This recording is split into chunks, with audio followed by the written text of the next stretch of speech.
Good morning, class. Our today topic is Heisenberg uncertainty principle. Heisenberg जो है scientist का name है और उन्होंने एक प्रिंसिपल दिया था. That principle is known as uncertainty principle और उनके नेम से ही इस प्रिंसिपल का नेम हो गया है हेजनबर्ग अनसर्टेनिटी प्रिंसिपल. ओके. अब इस प्रिंसिपल को समझने के लिए कि इसमें है क्या, मैं डेली लाइफ का एग्जांपल लेके चलती हूँ कि हमारे पास जो है डेली लाइफ में कोई भी मूविंग ऑब्जेक्ट है.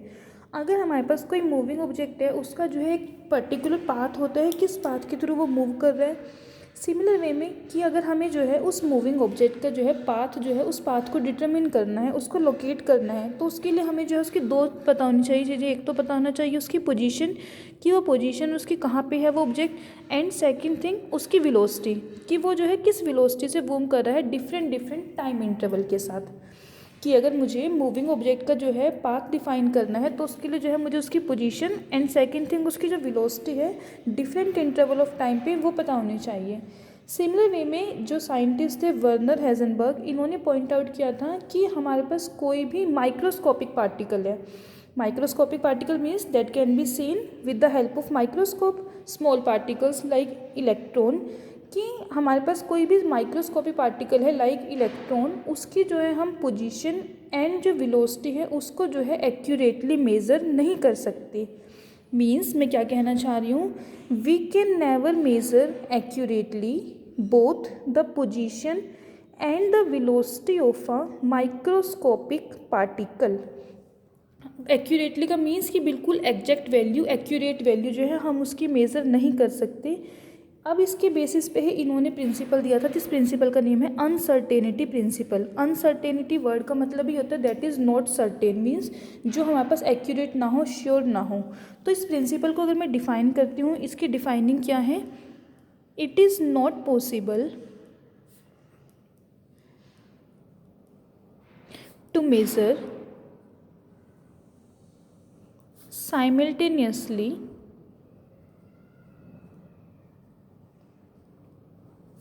both the position and velocity.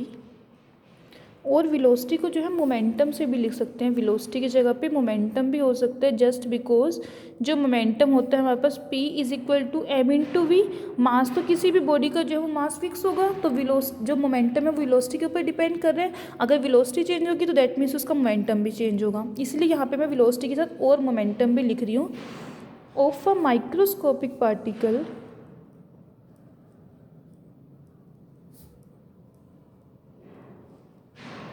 with absolute accuracy, और इसको कह सकती हूँ सर्टेनिटी. सेकेंड वे में क्या है Heisenberg uncertainty principle, it is not possible to measure simultaneously both the position and velocity of a microscopic particle with absolute accuracy और certainty. कि हमें जो है साइमल्टेनियसली मीन्स दोनों को एक साथ मेजर करना है, किसको, पोजीशन को एंड वेलोसिटी को, किसकी, माइक्रोस्कोपिक पार्टिकल की. वो क्या है, पॉसिबल नहीं है कि हम जो है उसको एब्सोल्यूट एक्यूरेसी के साथ जो है मेज़र कर सकते हैं. अब इसी को मैथमेटिकल टर्म में बात करें अगर, तो इसका जो रिलेशन है delta x cross delta p is greater than और equal to h divided by 4 pi. यहाँ पे डेल्टा एक्स क्या रिप्रेजेंट कर रहा है, अनसर्टेनिटी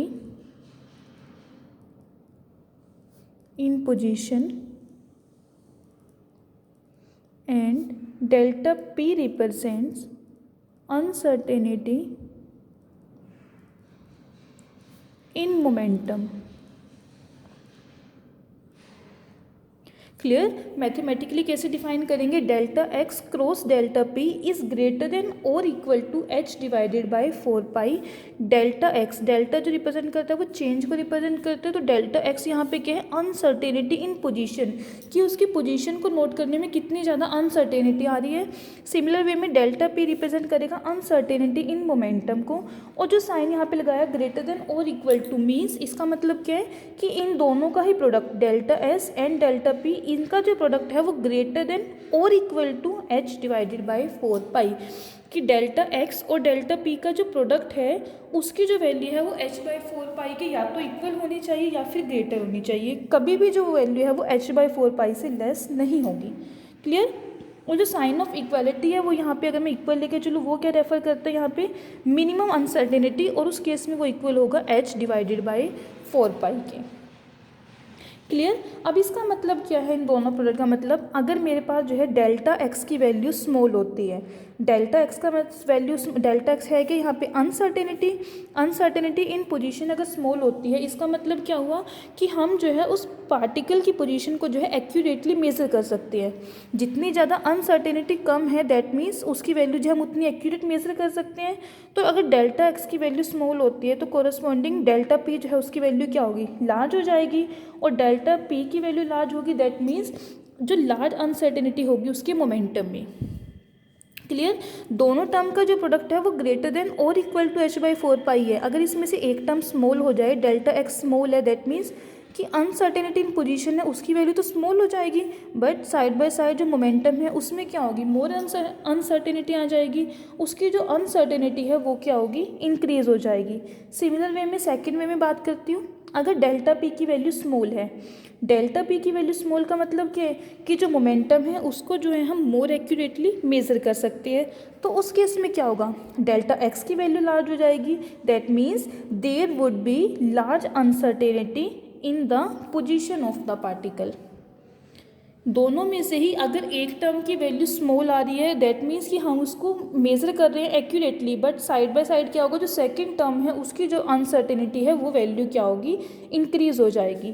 क्लियर। और इसको सेकंड वे में कैसे बोल सकते हैं कि if the position of a particle is measure accurately, कि अगर हम उसकी पोजीशन को एक्यूरेटली मेज़र कर रहे हैं there will be more error in the measurement of momentum.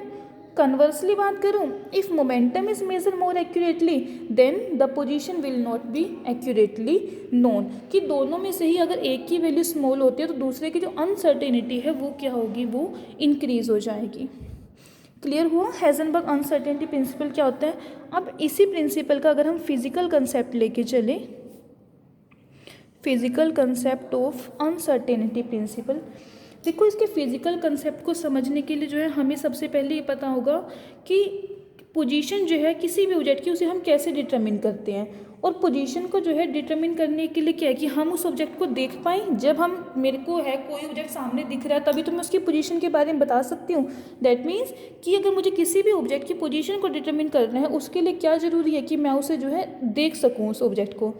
अब इस केस में हम वो कैसे करते हैं, उसके ऊपर क्या, ऑब्जेक्ट के ऊपर किसी सुटेबल वेवलेंथ की लाइट को फॉल कराएंगे।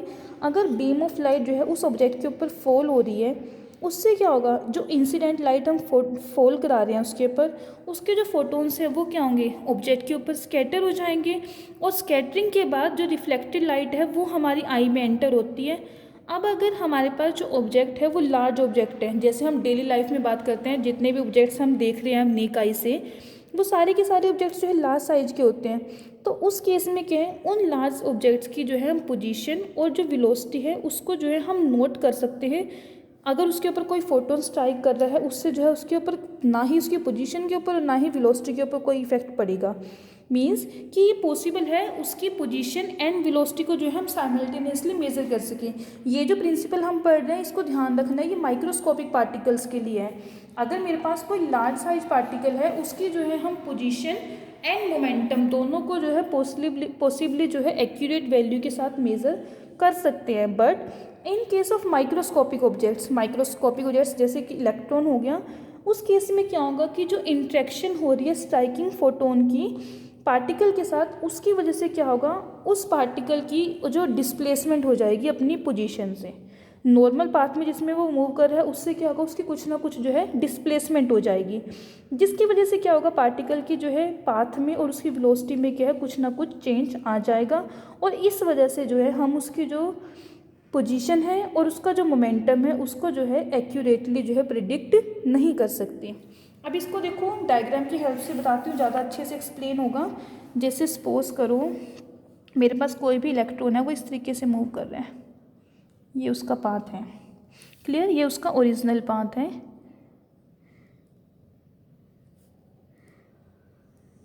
ओरिजिनल पाथ ऑफ इलेक्ट्रॉन यहाँ पे है वो एट प्रेजेंट इलेक्ट्रॉन, क्लियर। और ये उसका एक्सपेक्टेड पाथ है कि जो हमने एक्सपेक्ट किया है कि वो इस तरीके से जो है मूव करेगा। सर्कुलर पाथ होता है ना, तो हम एक्सपेक्ट कर रहे हैं कि वो जो है इस तरीके से जो पार्टिकल है वो मूव कर रहे हैं। अब इंसिडेंट फोटोन है, ये इलेक्ट्रॉन है, इसके ऊपर हम इंसिडेंट लाइट जो है वो स्कैटर करा रहे हैं, ये इंसिडेंट फोटोन है। माइक्रोस्कोपिक पार्टिकल है, इसको ऑब्जर्व करने के लिए हमें माइक्रोस्कोप भी चाहिए, ये हो गया हमारा सपोज करो माइक्रोस्कोप।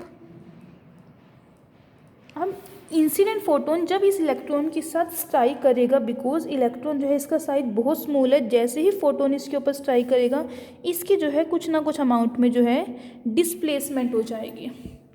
एक्चुअल में अगर ये इंसिडेंट फोटोन होता तो इसने जो पाथ कवर करना था वो ये कवर करना था, बट फोटोन की वजह से क्या है, इसका जो पाथ है उसमें जो है डिस्प्लेसमेंट होगी। अब ये जो है इसका ये न्यू पाथ है after interaction with photon, clear. कि इस केस में क्या है, माइक्रोस्कोपिक पार्टिकल है, उसका जो साइज है वो बहुत स्मॉल होगा, जिसकी वजह से क्या होगा कि अगर हम फोटोन को स्ट्राइक करा रहे हैं, लाइट फोटोन को स्ट्राइक करा रहे हैं, उससे क्या होगा, कुछ ना कुछ अप्रिसिएबल जो है डिस्प्लेसमेंट हो जाएगी पार्टिकल की उसके नॉर्मल पाथ से।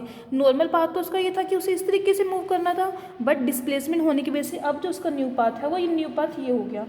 इसकी वजह से क्या है कि जो माइक्रोस्कोपिक पार्टिकल है उसकी जो पोजीशन है वो क्या होगी, चेंज हो जाएगी, और उसके वजह से जो है उसका मोमेंटम भी क्या होगा, चेंज हो जाएगा, clear. Thus it is not possible to determine simultaneously exact position and the momentum of the electron या फिर कोई भी माइक्रोस्कोपिक ऑब्जेक्ट हो, क्लियर।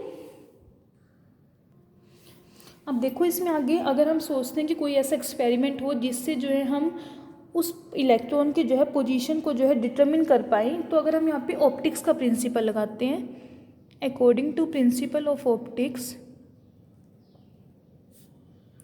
ऑप्टिक्स के अकॉर्डिंग हमारे पास क्या होते हैं, shorter the wavelength greater is the accuracy. Optics के अकॉर्डिंग की वेवलेंथ जो है जितनी ज़्यादा शॉर्टर होगी उतनी ही उसकी जो मेजरमेंट है वो क्या होगी, एक्यूरेट होगी।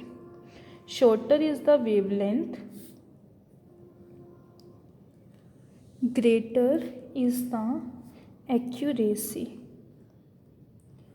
क्लियर। अब इसका मतलब क्या है कि हमें जो है इलेक्ट्रॉन की पोजीशन को जो है अगर एक्यूरेटली मेजर करना है तो जो हम लाइट उसके ऊपर फॉल करा रहे हैं, light radiation, that should be of small wavelength. उसकी जो लैम्डा वैल्यू है वेवलेंथ की, वो वैल्यू क्या होनी चाहिए, स्मॉल होनी चाहिए, क्लियर। अब अगर हम फोटोन जो है फॉल करा रहे हैं जिसकी जो है रेडिएशन जो है स्मॉलर वेवलेंथ की है, जो लैम्डा का रिलेशन होता है वो रिलेशन क्या होता है, h divided by P. P यहाँ पे रिप्रेजेंट कर रहे हैं मोमेंटम को। अगर हम शॉर्टर वेवलेंथ की लाइट यूज़ करेंगे तो उस केस में क्या होगा, दोनों में इन्वर्स रिलेशन है, वेवलेंथ की वैल्यू स्मॉल है तो उससे क्या होगा, मोमेंटम की वैल्यू क्या होगी, लार्ज हो जाएगी। दैट मीन्स कि अगर मैं स्मॉलर वेवलेंथ जो है वो यूज़ कर रही हूँ, उस केस में क्या होगा, जो लार्ज अमाउंट ऑफ मोमेंटम है वो ट्रांसफ़र होगा इलेक्ट्रॉन को उसके कोलिजन के टाइम पे। लार्ज अमाउंट ऑफ मोमेंटम जो है इलेक्ट्रॉन को जो है जब वो कोलाइड करेगा वो ट्रांसफ़र हो जाएगा, जिसकी वजह से क्या होगा, मोमेंटम लार्ज होगा। मोमेंटम पी की वैल्यू किसके इक्वल होती है, p is equal to m in to वी। मोमेंटम लार्ज है, दैट मीन्स क्या होगा, उसकी जो वेलोसिटी है उसमें वेलोसिटी में क्या है, अनसर्टेनिटी आ जाएगी। दैट मीन्स कि अगर मैं उसकी पोजीशन को एक्यूरेटली मेजर करने की ट्राई कर रही हूँ उसकी वेवलेंथ को स्मॉल करके, तो उससे क्या होगा, उसकी जो वेलोसिटी है और उसका जो मोमेंटम है उसमें क्या होगा, अनसर्टेनिटी जो है वो इंक्रीज़ हो जाएगी। सिमिलर वे में इसके सेकेंड वे में बात करें कि अगर मुझे मोमेंटम को कम करना है, अब मोमेंटम को कम करना होगा, पी की वैल्यू कम करनी है, दैट मीन्स क्या होगा, हमें जो लाइट यूज़ करनी है, लाइट फोटोन यूज़ करना है, उसकी जो वेवलेंथ है वो इंक्रीज होनी चाहिए, लॉन्गर वेवलेंथ होनी चाहिए। अब इस केस में क्या है कि अगर हम लार्ज वेवलेंथ यूज़ करेंगे उससे क्या होगा, मोमेंटम तो उसका कम हो जाएगा, बट हमने जो है उसकी क्या करा इस केस में, मोमेंटम को कम करने के लिए उसकी वेवलेंथ को लार्ज कर दिया। अब वेवलेंथ को लार्ज करा, मोमेंटम की वैल्यू स्मॉल की। मोमेंटम को स्मॉल करने से जो है उसकी जो पोजीशन वेलोसिटी जो है, वेलोसिटी को तो हम एक्यूरेटली मेजर कर सकते हैं, बट इस केस में क्या है कि उसकी जो पोजीशन है लार्ज वेवलेंथ के साथ जो है हम पोजीशन को जो है एक्यूरेटली मेजर नहीं कर सकते। दैट मीन्स कि अगर मैं वेवलेंथ की वैल्यू इंक्रीज करी तो इस केस में क्या होगा, जो पोजीशन में अनसर्टेनिटी है वो अनसर्टेनिटी क्या होगी, इंक्रीज हो जाएगी। और फिर से मैं ये कहूँ कि हम जो है साइमल्टेनियसली पोजीशन एंड मोमेंटम को जो है किसी भी माइक्रोस्कोपिक ऑब्जेक्ट के, मूविंग ऑब्जेक्ट के जो है नोट नहीं कर सकते। क्लियर कि अगर हम एक वैल्यू को जो है एक्यूरेट मेजर करने की ट्राई करते हैं तो उससे क्या होगा, जो सेकंड वैल्यू है उसमें क्या है, अनसर्टेनिटी इंक्रीज हो जाएगी। अगर मैं पोजीशन को एक्यूरेटली मेजर कर रही हूँ तो उससे उसके मोमेंटम में अनसर्टेनिटी इंक्रीज हो जाएगी, and vice versa. That means कि अगर मोमेंटम को एक्यूरेटली मेजर करना चाह रहे हैं हम तो उस केस में क्या होगा, उसकी जो पोजीशन है उसमें क्या होगा, अनसर्टेनिटी जो है वो इंक्रीज हो जाएगी। Clear to you. अब आगे बात करते हैं significance of uncertainty principle in our daily life. Means कि इसका जो है, जो अनसर्टेनिटी प्रिंसिपल हम पढ़ रहे हैं, क्या इसका डेली लाइफ में भी कोई सिग्निफिकेंस है, इसका यूज़ है कुछ, सोचो जरा थोड़ा सा कि क्या हो सकते हैं। अब देखो इसका जो है कोई भी डेली लाइफ में जो है फिजिकल सिग्निफिकेंस अनसर्टेनिटी प्रिंसिपल का नहीं है। क्यों नहीं है, उसका रीज़न क्या है, डेली लाइफ में हम जितने भी ऑब्जेक्ट्स देखते हैं वो सारे के सारे क्या होते हैं, मैक्रोस्कोपिक ऑब्जेक्ट्स होते हैं, हम उनको जो है नेक आई से ईजिली देख सकते हैं। दैट मीन्स कि डेली लाइफ में जितने भी हम मूविंग ऑब्जेक्ट्स देखते हैं उनमें से जो सारे के सारे जो होते हैं वो मैक्रोस्कोपिक होते हैं। बट जो अनसर्टेनिटी प्रिंसिपल है कि अनसर्टेनिटी हमारे पास आ रही है वो किस केस में है, माइक्रोस्कोपिक ऑब्जेक्ट्स के केस में है। क्लियर। अब इसे हम ये नहीं कहेंगे कि हमारे पास जो है सफिशिएंट कोई ऐसी टेक्नोलॉजी नहीं है, एडवांस टेक्नोलॉजी नहीं है कि जिसकी वजह से जो है हम माइक्रोस्कोपिक जो थिंग्स हैं उनको जो है सर्टेनिटी से उनकी वैल्यू जो को मेज़र नहीं कर पा रहे। इसमें हम ये नहीं कह सकते कि भाई जो है टेक्निक में कोई कमी है, ये तो एक नेचर की ही लिमिटेशन है, फंडामेंटल लिमिटेशन है कि अगर मेरे पास कोई माइक्रोस्कोपिक ऑब्जेक्ट है, मैं जब तक उसे डिस्टर्ब नहीं करूँगी तब तक जो है हम उसकी वैल्यू को जो है मेज़र नहीं कर सकते। अगर मुझे जो है उसके ऊपर लाइट फॉल करानी है तो ऑब्वियसली क्या है कि उसका साइज इतना स्मॉल है, उसकी वजह से क्या होगा, जैसे ही उसके साथ फोटोन स्ट्राइक करेगा उसकी जो वेलोसिटी है उसमें जो है चेंज आएगा ही आएगा। क्लियर। तो अब ओवरऑल एक बार डिस्क्राइब कर दूं कि हमारे पास अनसर्टेनिटी प्रिंसिपल में क्या था कि कोई भी हमारे पास माइक्रोस्कोपिक पार्टिकल है, मूविंग ऑब्जेक्ट है, उस केस में क्या होगा कि it is not possible to measure simultaneously both the position and the velocity of a microscope particle with absolute accuracy. Clear. इसी प्रिंसिपल के बेसिस पे जो है हमें एक और क्वेश्चन है जिसका आंसर मिलता है, why electron can't exist in the nucleus. हम क्या पढ़ते हैं कि हमारे पास जो एटम होता है, एटम के सेंटर में न्यूक्लियस होता है जिसके अंदर जो है उसका कंप्लीट मास कंसंट्रेट करता है और उसके अंदर जो है number of protons and neutrons present होते हैं। इलेक्ट्रॉन्स क्या होते हैं, न्यूक्लियस के बाहर जो है ऑर्बिट्स होते हैं उसमें रिवॉल्व करते हैं। अब हमारे पास क्वेश्चन क्या है कि जो इलेक्ट्रॉन है वो न्यूक्लियस के अंदर क्यों नहीं एग्जिस्ट कर सकता। इस क्वेश्चन का जो आंसर है वो हम अनसर्टेनिटी प्रिंसिपल से देने की ट्राई करते हैं। अब देखो हेजनबर्ग अनसर्टेनिटी प्रिंसिपल के अकॉर्डिंग क्या है, अगर मैं बात करती हूँ एटॉमिक न्यूक्लियस की रेडियाई की, रेडियस ऑफ एटॉमिक न्यूक्लियस, उसकी जो रेडियाई होती है वो कितनी होती है, नियर अबाउट 10⁻⁻15 मीटर, इतनी इसकी रेडियाई होती है। अब अगर इलेक्ट्रॉन को इस एटॉमिक न्यूक्लियस के अंदर एग्जिस्ट करना है, दैट मीन्स कि जो उसकी पोजीशन में मैक्सिमम अनसर्टेनिटी है वो इतनी हो सकती है, इतना ज़्यादा जो है वो पोजीशन में अनसर्टेनिटी आ सकती है बिकॉज उसकी रेडियस ही मैक्सिमम इतनी रेडियस है। दैट मीन्स अनसर्टेनिटी पोजीशन का मतलब क्या हुआ, डेल्टा एक्स, कि जो डेल्टा एक्स है उसकी वैल्यू जो है 10⁻⁻15 मीटर तक इक्वल हो सकती है, इससे आगे नहीं हो सकती। अब फिर से अप्लाई करेंगे principle, delta x cross delta p is greater than और equal to h divided by 4 pi. Delta x cross p की डेल्टा पी होता है हमारे पास momentum, p is equal to m into v. अब अगर हमें डिफ्रेंशिएशन करनी है डेल्टा पी, मास जो है वो कॉन्स्टेंट रहता है, मास बाहर आ जाएगा एम इंटू डेल्टा वी, तो इसकी जगह पे लिखेंगे m into delta v is greater than और equal to h divided by 4 pi. Delta v is greater than equal to, इस सारे को डिवाइड में ले आते हैं, 4 pi m into delta x. अब इन सब की वैल्यूज़ पुट करें अगर इसमें, मेरे पास जो एम होता है मास ऑफ इलेक्ट्रॉन, उसकी वैल्यू होती है 9.1 इंटू 10 की पावर -31 kg। डेल्टा एक्स जो है उसकी वैल्यू हमारे पास कितनी है, 10 की power -15 metre. Therefore delta v h Planck's constant 6.6 into 10 की पावर -34 डिवाइडेड बाय 4, पाई की वैल्यू 3.14, मास की वैल्यू हो जाएगी 9.1 इंटू 10 की पावर -31 और अनसर्टेनिटी इन पोजीशन है 10 की पावर -15। अब इस सारे को जो है मल्टीप्लाई करके अगर हम सोल्व करते हैं तो हमारे पास जो वैल्यू आती है 5.77 इंटू 10 की पावर 10, वेलोसिटी है तो यूनिट्स हो जाएंगे मीटर पर सेकेंड। मीन्स कि जो अनसर्टेनिटी है वेलोसिटी में डेल्टा वी, उसकी वैल्यू जो है इतनी ज़्यादा हाइयर आ रही है। वेलोसिटी ऑफ लाइट हमारे पास होती है 3 इंटू 10 की पावर 8 मीटर पर सेकेंड, ये होती है वेलोसिटी ऑफ लाइट। और ये जो डेल्टा वी की वैल्यू है much higher than the velocity of light and therefore it is not possible, hence an electron can not exist in the nucleus. Clear हुआ इस क्वेश्चन का आंसर कि जो इलेक्ट्रॉन है वो न्यूक्लियस के अंदर एग्जिस्ट क्यों नहीं कर सकता। अब जो ये हाइजेनबर्ग प्रिंसिपल है इससे रिलेटेड ही जो है हम न्यूमेरिकल्स करेंगे इस प्रिंसिपल को यूज़ करके। अब देखो न्यूमेरिकल क्या है, the mass of an electron is 9.11 into 10 की पावर -31 kg।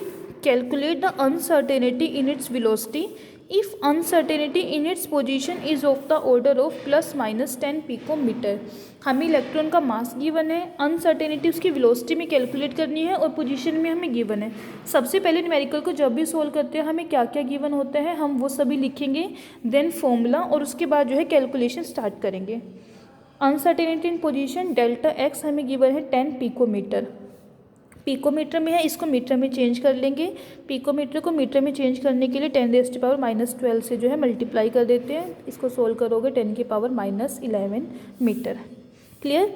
मास हमें गिवन है 9.11 इंटू 10 की पावर -31 kg। अब आगे according to Heisenberg uncertainty principle delta x cross delta p is greater than और equal to h divided by 4 pi. हमें जो है डेल्टा वी निकालना है, पहले से वही सोल्व करेंगे। डेल्टा पी को कैसे लिख सकते हैं, m into delta p is greater than और equal to h by 4 pi. मुझे जो है अनसर्टेनिटी इन वेलोसिटी निकालनी है तो इसको लेफ्ट साइड पे रखो, बाकी जितने भी टर्म्स हैं सभी को राइट साइड पे ले जाओ। इज ग्रेटर देन और equal to h divided by 4 pi m into delta x. अब ये आपके पास फॉर्मूला आ गया कंप्लीट, बस इसमें जो है सिर्फ वैल्यूज पुट करनी है। क्लियर। डेल्टा वी और इज इक्वल टू, इसे जो हम इक्वल टू लेके चलते हैं कि ग्रेटर देन और इक्वल टू, यहाँ पे जो है साइन चेंज कर लेते हैं। एच की वैल्यू 6.6 इंटू 10 की पावर -34 किलोग्राम मीटर स्क्वेयर पर सेकेंड।